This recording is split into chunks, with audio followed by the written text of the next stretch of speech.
Ég held að allir foreldrar hafi fyrsta markmið að börnunum sínum líði vel hjá tannlækni. Mitt markmið er alltaf að krökkunum finnist gaman hjá tannlækni. Við viljum að börnin hlakki til að fara til tannlæknis og það verði ákveðin upplifun í þeirra lífi. Það er eitthvað við það að ungt barn er að koma til tannlæknis í fyrsta skipti. Það er auðvitað pínu smeykt og labbarinn svona svolítið feimið. Ég er líka búin að sjá tannlæknastólinn, sé límið hana og birtir aðeins í augunum, fær límið á hendina og barnið og tannlæknirinn tengjast pínu vináttuböndum. Og þá er einhvern veginn eftirleikurinn svo auðveldur og skemmtilegur.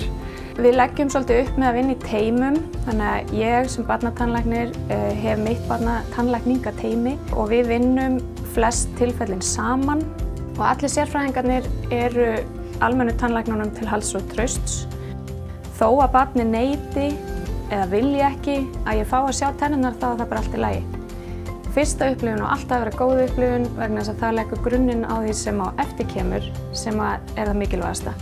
Stundum kemur barn og við spjöllum saman heillengi, barnið er ekki alveg tilbúið til að sýna með tennurnar, það er bara allt í lagi. Og yfirleitt undantekningarlaust í næsta skipti sem barnið kemur þá gengur allt saman upp eins og til var ætlast að því barnið er farið að treysta mér. Traust er algjörlega númer 1, 2 og 3.